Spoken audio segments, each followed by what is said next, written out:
La hacienda San Patricio, en el año 1932, se erguía como un punto negro ante el horizonte del municipio de Tepatitlán, en Morelos, Jalisco.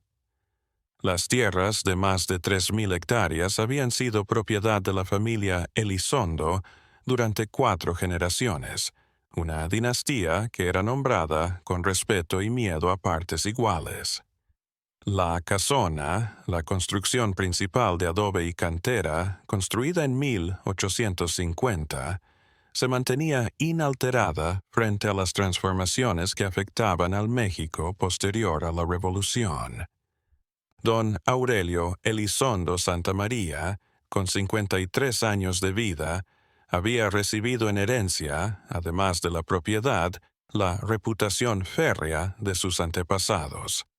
Las inscripciones parroquiales de Tepatitlán lo caracterizaban como un individuo de complexión robusta, con un espeso mostacho y una mirada que pocos se atrevían a mantener. Su casamiento con Esperanza Vázquez Coronado, realizado en 1926, había sido motivo de fiesta por toda la región. Ella, con 23 años en ese momento, era originaria de una familia adinerada de Guadalajara y había arribado a San Patricio acompañada de una juía, muebles franceses y utensilios de porcelana procedentes de Europa. La vida en la finca, durante los años iniciales del matrimonio, se desarrolló dentro de los límites previstos para una familia de su posición social. La mayoría de los empleados de la finca, familias que habían trabajado para los Elizondo durante años, conocían las costumbres del patrón y la patrona. Don Aurelio era el encargado de cuidar personalmente la producción de maíz y la crianza de ganado, en tanto que doña Esperanza se encargaba de gestionar las actividades domésticas y los trabajos. Caridad locales. No obstante, quienes estaban familiarizados con la dinámica de la familia empezaron a observar ciertas características que no concordaban con la imagen pública de armonía matrimonial. María Concepción Herrera Jiménez, que había trabajado de ama de llaves en San Patricio desde 1920. Posteriormente, en declaraciones no oficiales, afirmó que los patrones casi nunca compartían las comidas y que doña Esperanza había adquirido la práctica de pasear sola por los pasillos durante las horas de la madrugada. La casona, edificado de acuerdo con el estilo. El colonial tradicional se estructuraba en torno a un patio central que tenía una fuente de cantera rosa, la cual había estado seca desde 1928. Las dependencias de servicio estaban en la parte trasera, y las habitaciones principales se encontraban en el ala este. Los visitantes se fijaban en un rasgo arquitectónico específico, una torre de 3 niveles unida al norte de la estructura, que se utilizó como observatorio durante las guerras de independencia y revolución. Los archivos municipales de la primera anomalía registrada, según Tepatitlán, tuvo lugar en el invierno de 1931. En el libro de defunciones, el padre Anselmo Gutiérrez Morales, quien es el párroco de la iglesia local, registró en los márgenes una consulta que hizo doña Esperanza acerca de las ceremonias indicadas para bendecir lugares donde la muerte había llegado antes de tiempo. La nota escrita, con letra apretada, no describía las circunstancias que habían suscitado la preocupación de la ascendida. Los empleados de San Patricio, a lo largo del mismo período. En las horas antes del alba, empezaron a registrar ruidos ininteligibles que venían de la torre norte. Evaristo Ramírez Ochoa, el capataz de la hacienda desde 1915, anotó en su diario que los sonidos eran similares a los pasos de una persona que camina en círculos, como si estuviera buscando algo que no logra hallar. Las anotaciones de Ramírez, halladas entre los documentos familiares décadas después, Contenían fechas concretas y descripciones exhaustivas de las molestias nocturnas. La situación se intensificó en la primavera de 1932. El doctor don Aurelio fue atendido por su médico de cabecera, Severo Martínez Guzmán, en 3 oportunidades diferentes durante el mes de abril, en San Patricio. De acuerdo con las anotaciones médicas que se guardan en el archivo histórico de Tepatitlán, el hacendado mostraba síntomas de agotamiento extremo, pérdida de peso significativa y episodios confusos que no coincidían con su edad ni con su condición anterior. En la segunda visita del doctor, doña Esperanza Vía Martínez pedido una consulta privada. El doctor registró que la señora expresaba inquietud por las alteraciones en el comportamiento de su marido, entre ellas episodios de ausencia mental y reacciones desmedidas ante estímulos poco significativos. La explicación médica evitaba el uso de términos concretos, pero indicaba una degradación continua en la salud mental del hacendado.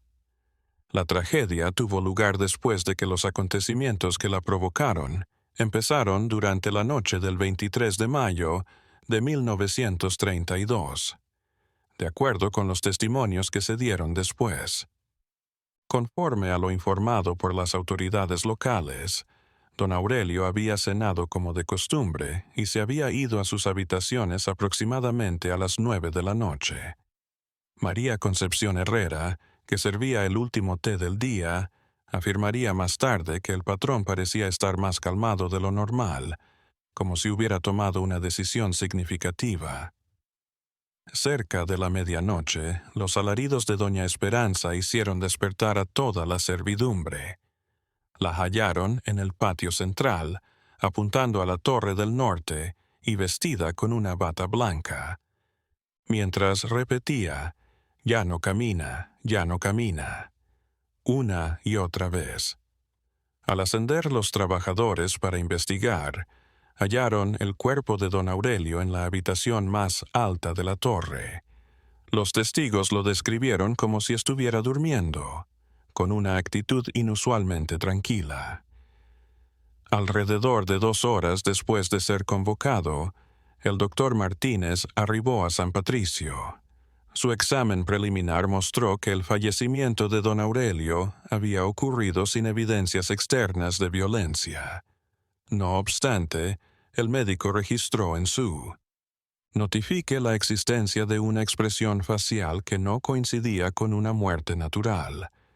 En la habitación en la que se halló el cadáver, no había evidencias de disturbios, pero una mesa tenía dispuestos varios objetos personales del fallecido de forma ordenada, como si hubieran sido organizados. Las autoridades municipales realizaron deliberadamente una investigación rutinaria que, 3 días más tarde, determinó que la causa de la muerte fue natural. El doctor firmó el certificado de fallecimiento. Martínez determinaba que el paro cardíaco era la causa oficial de la muerte.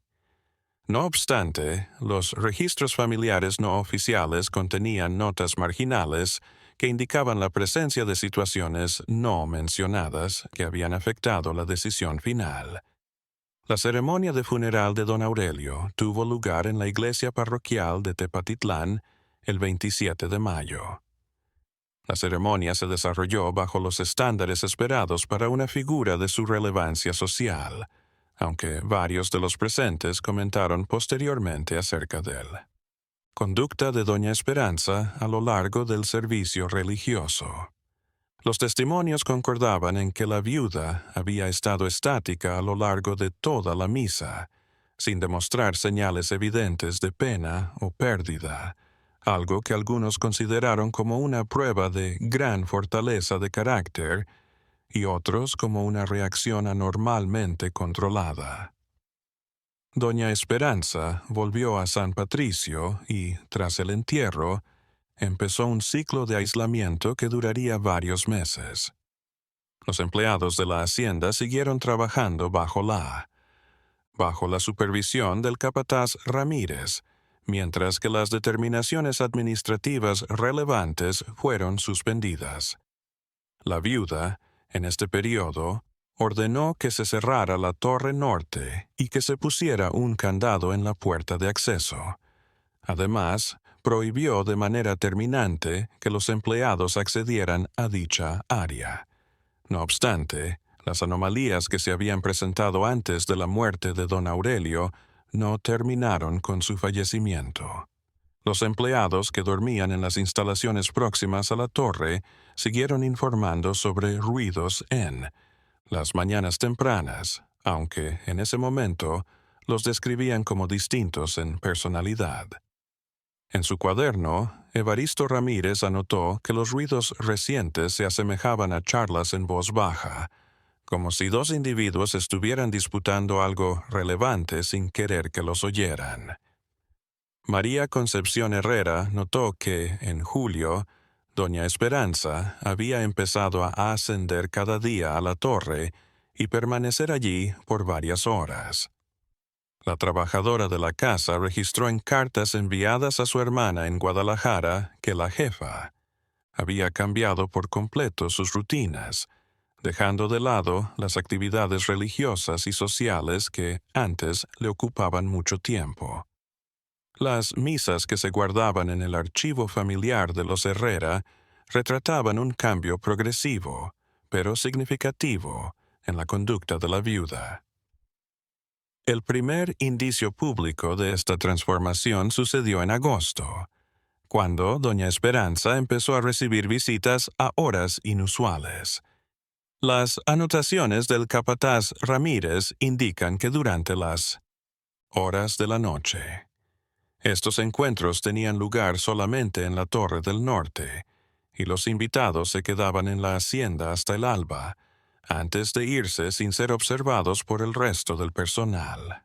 El padre Anselmo Gutiérrez trató de ver a doña Esperanza 3 veces en septiembre, pero María Concepción se lo impidió siempre, pues ella decía que la señora no estaba apta para recibir visitas pastorales. El sacerdote registró que esta negativa era completamente contraria a la conducta anterior de la ascendida, que había sido una feligresa ejemplar y una benefactora constante de la parroquia local. Los residentes de Tepatitlán empezaron a difundir rumores acerca de cosas raras que estaban sucediendo en San Patricio durante octubre de 1932. Los vendedores que habían tenido vínculos comerciales con la hacienda informaron que doña Esperanza había interrumpido todas las operaciones habituales, pero había empezado a pedir materiales poco comunes, como grandes cantidades de velas negras, hierbas aromáticas concretas y libros que se requería pedir a librerías especializadas de la ciudad capital. Como las especulaciones llegaron a ser tan intensas, el alcalde juventino Pérez Villalobos de Tepatitlán tomó la decisión de visitar oficialmente San Patricio en noviembre. El funcionario lo calificó posteriormente como sumamente perturbador. La reunión duró cerca de 1 hora. Pérez Villalobos, en su informe privado al gobierno estatal, afirmó que doña Esperanza parecía físicamente deteriorada, pero más aguda mentalmente que nunca, como si hubiera encontrado saberes que la mayoría de la gente no tiene. El alcalde, además, mencionó en su informe que doña Esperanza había hecho alusión a maneras concretas para mantener el contacto con quienes han partido durante la conversación. Sin embargo, no proporcionó detalles acerca de los orígenes de esta información. El informe oficial finalizaba con la sugerencia de sostener una vigilancia discreta, aunque continua, sobre las tareas en la hacienda San Patricio. Los sucesos en San Patricio tomaron un rumbo más dramático en diciembre. Evaristo Ramírez anotó en su libreta la llegada de un grupo de personas que se quedaron en la hacienda durante 7 días. Estos huéspedes, en contraste con los visitantes nocturnos previos, se instalaron sin reservas en las estancias de la casa principal y tomaron parte en actividades que ocurrían tanto durante el día como la noche en la Torre Norte. Los empleados de... Los visitantes fueron descritos por la finca como individuos de aspecto educado, pero con comportamientos extraños. Algunos llevaban ropa que no era acorde a la moda del lugar y varios portaban libros y objetos envueltos con mucho cuidado. Se instauró una rutina habitual de encuentros que empezaban tras el ocaso y se prolongaban hasta las primeras horas del día durante su estadía. María Concepción Herrera le comunicó a su hermana que había recibido instrucciones para cocinar durante esa semana, singulares que contenían ingredientes que ella no conocía. Las indicaciones de cocina, dadas personalmente por doña Esperanza, detallaban formas de preparación inusuales y horarios de servicio que no se ajustaban a los patrones habituales. La trabajadora, además, indicó que durante el tiempo de las reuniones no se le permitía acercarse a la torre. El grupo de visitantes dejó San Patricio el 23 de diciembre, llevando con ellos diversos objetos que habían sacado de la torre. Conforme a los apuntes de Ramírez, entre estos objetos había libros, documentos manuscritos y algunos artículos personales que pertenecían a don Aurelio. Los visitantes se encaminaron hacia el norte, rumbo a los límites con Aguascalientes, y la partida tuvo lugar en las primeras horas del alba. Tras la salida de los huéspedes, doña Esperanza entró en un periodo de aislamiento absoluto que se prolongó durante enero del año 1933. En este periodo, rechazó todo tipo de contacto con el mundo exterior, incluidas las visitas del médico, el párroco y los funcionarios locales. Sus únicas interacciones con la servidumbre se reducían a instrucciones concretas, comunicadas por medio de María Concepción, acerca de los elementos fundamentales relacionados con el mantenimiento de la hacienda. No obstante, los empleados siguieron detectando actividad en la Torre Norte. Las luces se encendían con regularidad en las horas de la madrugada y los ruidos provenientes del área habían mutado, una vez más, su carácter. Ramírez escribió que en este momento se oían voces que, aunque no se podía distinguir lo que estaban diciendo, ni saber cuántas personas participaban en las conversaciones, parecían tener diálogos largos. Cuando, en febrero, varios trabajadores de la hacienda empezaron a informar sobre visiones de figuras que se desplazaban por los terrenos durante la noche, la situación llegó a un momento crítico. Estos avistamientos se enfocaban en el área que rodeaba la torre y en la ruta que iba desde la vivienda principal hasta el camposanto familiar de los Elizondo, situado en una loma A, cerca de 500 metros de distancia.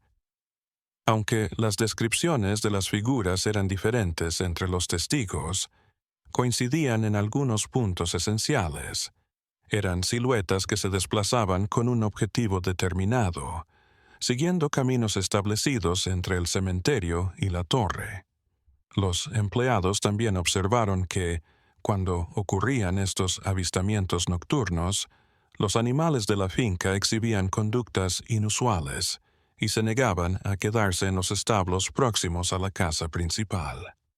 El primer suceso registrado sucedió oficialmente en la madrugada del 12 de marzo de 1933. Evaristo Ramírez, que había salido para comprobar el estado del ganado tras oír ruidos en los establos, descubrió las puertas de la Torre Norte completamente abiertas, aunque estaba seguro de que la noche anterior habían estado cerradas con llave. Cuando Ramírez se acercó para investigar, notó que había una luz tenue que venía del interior de la torre, y oyó lo que él describió como una voz de mujer hablando en un idioma incomprensible. Identificar, aunque parecía como si estuviera leyendo un texto largo. La voz siguió sonando ininterrumpidamente durante el tiempo que el capataz se mantuvo escondido, alrededor de 20 minutos. Cuando terminó la lectura, se apagó la luz y las puertas de la torre se cerraron automáticamente. Ramírez informó a doña Esperanza del suceso al siguiente día. Ella recibió la noticia sin mostrar asombro. De acuerdo con las notas del capataz, la viuda únicamente contestó que ciertos trabajos necesitan horarios especiales y que no tenía que angustiarse por trabajos que no tuvieran un impacto en las tareas habituales de la hacienda. No obstante, además le indicó que desde entonces tenía que evitar aproximarse a la torre en las horas de la noche. Las anomalías aumentaron significativamente en abril. Los empleados empezaron a informar que doña Esperanza había adquirido la habilidad de prever sucesos antes de que sucedieran. Estos sucesos abarcaban dificultades con el ganado, visitantes sorpresivos y alteraciones climáticas. Los trabajadores describían que las predicciones se cumplían con una exactitud que no podía explicarse por medios normales. Algunas de estas situaciones fueron registradas por María Concepción Herrera en sus cartas familiares. En una carta del 20 de abril mencionó que doña Esperanza le había ordenado alistar habitaciones para visitantes 3 días antes de la llegada de un grupo de comerciantes provenientes de Guadalajara, quienes no habían notificado su visita.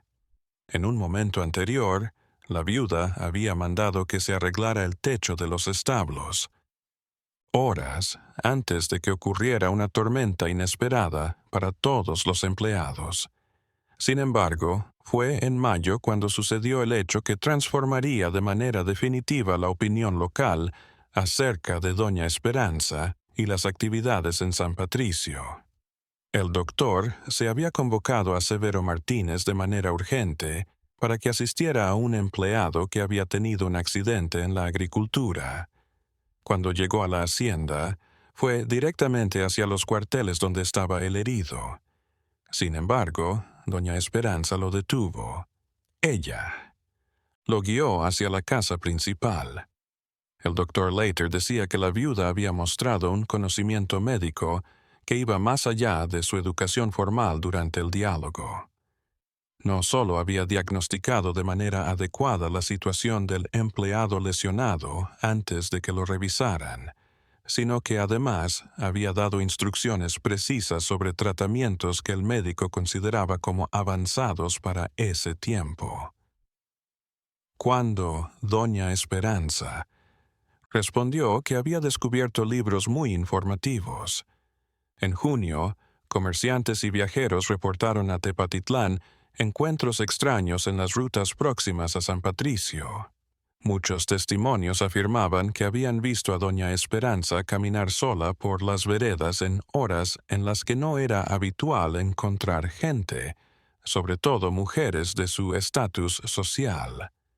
Los encuentros ocurrían, generalmente, al atardecer y aquellos que la encontraban hacían comentarios acerca de su apariencia que describían como si hubiera cambiado, dando la impresión de que había envejecido y rejuvenecido simultáneamente.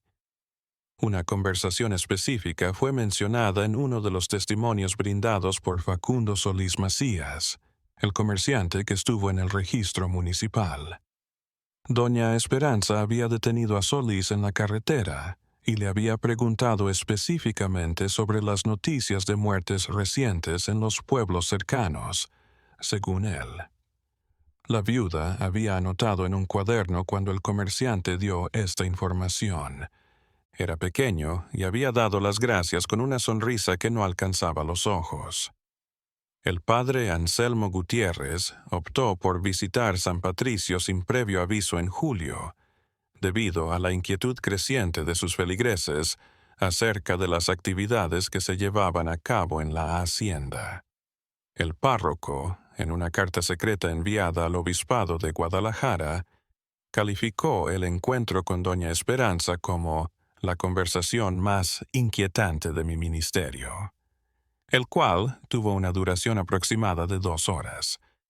De acuerdo con la narración del padre Gutiérrez, doña Esperanza había recibido la visita con aparente cortesía, pero a lo largo de la conversación había evidenciado un conocimiento pormenorizado sobre elementos concretos de la doctrina religiosa que parecían estar en contradicción con las enseñanzas ortodoxas. La viuda había contestado con referencias a textos que el sacerdote no conocía, cuando éste procuró rectificar estas interpretaciones, pero que tenían un contenido teológico y una estructura que aparentaban ser reales. De acuerdo con la carta del padre Gutiérrez, el elemento más inquietante de la visita fue el instante en que doña Esperanza le había hecho la invitación para que conociera la biblioteca que había recibido de su marido. Los libros que el sacerdote consideraba de autenticidad cuestionable, pero con un contenido perturbador, estaban en la colección ubicada en la Torre Norte. A pesar de que el sacerdote no podía identificar varios de los idiomas en los que estaban escritos los textos, se dio cuenta de la presencia de algunos caracteres latinos entre símbolos no conocidos. En agosto, los sucesos en San Patricio llegaron a una nueva perspectiva, cuando empezaron a ocurrir incidentes que impactaban directamente a los residentes de Tepatitlán. Se informó que varias familias de la aldea habían padecido enfermedades repentinas que no respondían a los tratamientos tradicionales. Los síntomas presentados por los afectados eran diversos, aunque solían incluir episodios de fiebre alta, sueños lúgubres que se repetían y etapas de inconsciencia en las que los pacientes hablaban en lenguas desconocidas. El doctor Martínez, que estuvo a cargo de diversos. En estas situaciones, registró en sus archivos médicos que las enfermedades no se ajustaban a ningún patrón de contagio o causa ambiental conocido. Los pacientes venían de familias distintas, sin vínculos directos entre ellas, y los síntomas se presentaban sin factores precipitantes que pudieran ser identificados. No obstante, mientras realizaba las investigaciones rutinarias, el médico encontró que todos los pacientes habían estado en contacto directo o indirecto con individuos que estuvieron en San Patricio en los meses previos. Esta conexión llevó a una reunión entre el padre Gutiérrez, el doctor Martínez y el alcalde Pérez Villalobos con el propósito de analizar la situación. Los 3 funcionarios coincidieron en la necesidad de realizar una investigación más exhaustiva acerca de las actividades en la hacienda, según los registros archivados de la reunión municipal. No obstante, convinieron además que cualquier acción oficial tenía que ser realizada con la máxima discreción para no generar pánico en la población. En el transcurso de En septiembre se puso en marcha un sistema de vigilancia informal que consistía en informes periódicos de los empleados de San Patricio, así como en un seguimiento discreto de los visitantes que acudían a la hacienda. Evaristo Ramírez fue contactado de manera confidencial y aceptó ofrecer información acerca de las acciones de doña Esperanza a cambio de garantías para proteger a su familia. Las primeras comunicaciones de Ramírez corroboraron que la viuda había aumentado sus actividades de noche y que los visitantes ahora acudían con frecuencia aumentada. Los informes del capataz indicaron, además, que doña Esperanza había empezado a hacer cambios en la Torre Norte. Durante las noches se escuchaban sonidos de construcción y durante el día, trabajadores externos llegaban con materiales específicos que incluían piedras talladas, metales especiales y maderas de tipos particulares. Ramírez se dio cuenta de que estos empleados no estaban contratados en el lugar y que parecían estar siguiendo modelos muy concretos supervisados por doña Esperanza. Individualmente, el hijo mayor de Evaristo Ramírez, Aurelio Ramírez Vega, comenzó a exhibir conductas raras en octubre tras laborar durante días en las alteraciones de la torre.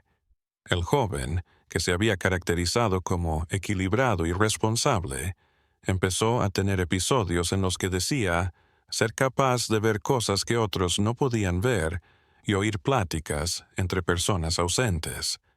En uno de estos episodios, Aurelio ofreció detalles concretos acerca de sucesos que tuvieron lugar en San Patricio previo a su nacimiento, como la construcción original de la torre y los familiares de Elizondo que habían muerto.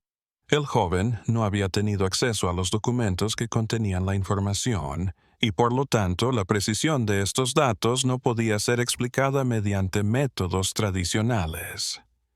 Aurelio Ramírez fue examinado varias veces por el doctor Martínez. En noviembre, no pudo hallar razones físicas que justificaran los síntomas. Los episodios continuaban sucediéndose de forma irregular y, durante ellos, el muchacho mostraba habilidades que parecían ir más allá de lo que sabía. En un evento, detectó con precisión una enfermedad del ganado antes de que los veterinarios especializados de la zona pudieran ver los síntomas. Doña Esperanza informó que en diciembre de 1933 llevaría a cabo una reunión especial en San Patricio para conmemorar el primer año de la muerte de su marido.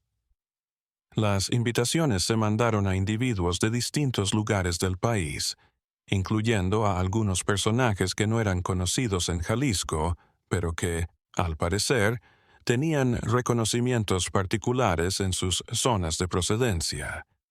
Los documentos oficiales no aclararon la naturaleza de estas reputaciones, pero las referencias indirectas indicaban vínculos con actividades no convencionales. La reunión tuvo lugar de la noche del 23 al 24 de diciembre y fue vista desde lejos por varios empleados de la hacienda. De acuerdo con sus testimonios, alrededor de 20 personas se reunieron en la Torre Norte para participar en la ceremonia. La actividad se prolongó durante la noche completa, y los que estaban lejos informaron sobre luces de colores extraños y sonidos que describieron como música sin melodías identificables. Un evento que sería recordado tuvo lugar en la madrugada del 24 de diciembre, por todos los testigos que estaban allí. Numerosos informes independientes indican que ocurrió un fenómeno luminoso que se originó en la Torre Norte y se propagó por todo el valle alrededor. La luz, de tono verde claro, fue visible durante cerca de 10 minutos antes de que se desvaneciera poco a poco. Al mismo tiempo que este evento, varios residentes de Tepatitlán informaron haber tenido sueños muy vívidos esa misma noche. La presencia de don Aurelio estaba en los sueños. Elizondo, el que suministraba mensajes precisos para sus familias y descubría datos acerca de sucesos ocurridos en el pasado que los soñadores no sabían antes. La verificación posterior de estos datos a través de registros históricos corroboró que en una cantidad sorprendentemente alta de casos eran verídicos. Apareció doña Esperanza en Tepatitlán al día siguiente, después de más de un año. Su aspecto había sufrido un cambio significativo. Aunque aparentaba haber rejuvenecido físicamente, sus ojos evidenciaban una intensidad que los que la conocían describieron como totalmente distinta.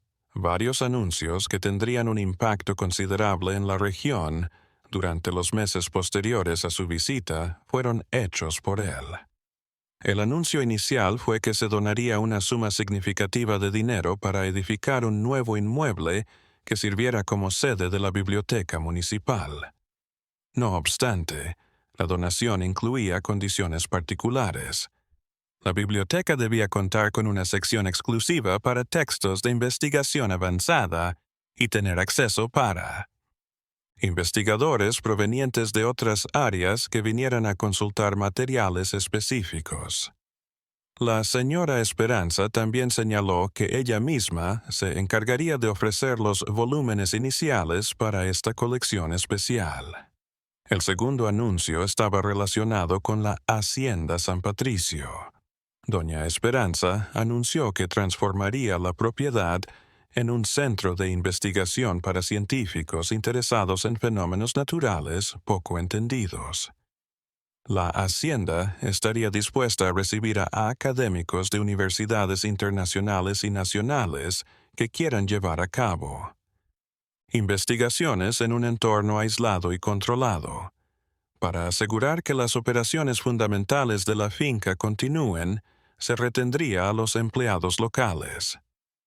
Los primeros investigadores que doña Esperanza invitó empezaron a llegar a San Patricio en enero de 1934. Estos sujetos eran de universidades en Estados Unidos, Europa y México, y sus campos de especialización abarcaban la psicología, la antropología, la física experimental y la astronomía. No obstante, también llegaron individuos cuyos títulos académicos no podían ser comprobadas sin dificultad, pero que al parecer tenían saberes especializados en campos no avalados oficialmente por las instituciones educativas tradicionales. Los científicos instauraron zonas de estudio y laboratorios en varias partes de la hacienda. Sin embargo, doña Esperanza mantuvo la torre norte bajo su control exclusivo. Los empleados locales notaron que las investigaciones llevadas a cabo por los visitantes parecían enfocarse en la medición de fenómenos no observables. De manera directa, empleaban herramientas complejas para identificar cambios en factores del medio ambiente que no se podían detectar con los sentidos ordinarios. Los residentes de Tepatitlán empezaron a observar alteraciones en la conducta del ganado y de los animales domésticos en febrero, específicamente en las fincas aledañas a San Patricio. Los canes tenían la tendencia de aullar en momentos particulares de la noche, mientras que las aves cambiaron sus patrones migratorios para no sobrevolar la finca. El ganado y los caballos. Los bovinos mostraban resistencia a alimentarse en los campos más cercanos a la propiedad de doña Esperanza. La visita del veterinario regional, Dr. Amado Sánchez Delgado, quien realizó pruebas detalladas en los animales que se vieron afectados. Según sus informes, no se encontraron razones patológicas para las conductas alteradas. Sin embargo, los análisis mostraron concentraciones inusualmente elevadas de algunas hormonas relacionadas con estados de alerta extrema. Los animales se veían como si estuvieran reaccionando a los estímulos, que los seres humanos no eran capaces de percibir. Los primeros sucesos que implicarían directamente a los investigadores basados en San Patricio ocurrieron en marzo. El profesor de física experimental de la Universidad de Harvard, Frederick Wilmore, anunció que planeaba hacer mediciones durante la noche en la Torre Norte, y luego desapareció 3 días. Finalmente, fue hallado por empleados de la hacienda, dando vueltas en un terreno de maíz a varios kilómetros de distancia, sin recordar con claridad los sucesos que tuvieron lugar mientras estaba ausente. El doctor examinó a Hoare. Martínez, que informó que el académico presentaba síntomas de agotamiento extremo, pero no había ninguna prueba de un trauma físico. No obstante, en las semanas posteriores, Wahmore empezó a exhibir conocimientos que no se alineaban con su preparación anterior. En diálogos con sus compañeros mencionaba conceptos científicos que no se desarrollarían hasta décadas después y describía experimentos que parecían haber sido observados, pero sin que se hubieran llevado a cabo jamás de manera pública. En abril de 1934, 3 investigadores adicionales sufrieron episodios parecidos de desorientación temporal después de estar cerca de la Torre Norte. Todos volvieron con conocimientos ampliados en sus respectivas áreas de especialización, pero también con una dependencia psicológica hacia Doña Esperanza, a la que sus compañeros describían como una devoción anormal. Los perjudicados empezaron a llamarla la instructora y determinaron rutinas cotidianas que comprendían consultas privadas en la torre durante las horas de la noche. En mayo, el gobierno estatal mandó una investigación oficial de las acciones en San Patricio, y la situación llegó a un punto crítico. Para llevar a cabo revisiones de las instalaciones y entrevistas con los residentes e investigadores, una comisión compuesta por trabajadores de seguridad pública, salud y educación llegó. No obstante, la investigación se interrumpió de forma repentina una vez que 2 miembros de la comisión pasarán por episodios médicos que los incapacitarán temporalmente para seguir con sus funciones.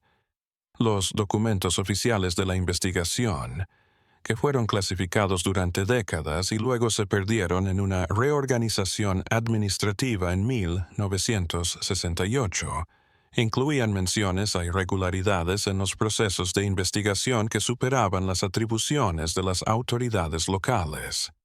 Los documentos sugerían que el caso fuera transferido a instancias federales, pero esta transferencia no ocurrió en ningún momento debido a modificaciones en las prioridades políticas a nivel nacional. En la madrugada del 15 de junio de 1934, Doña Esperanza Vázquez de Elizondo dejó de estar presente en San Patricio.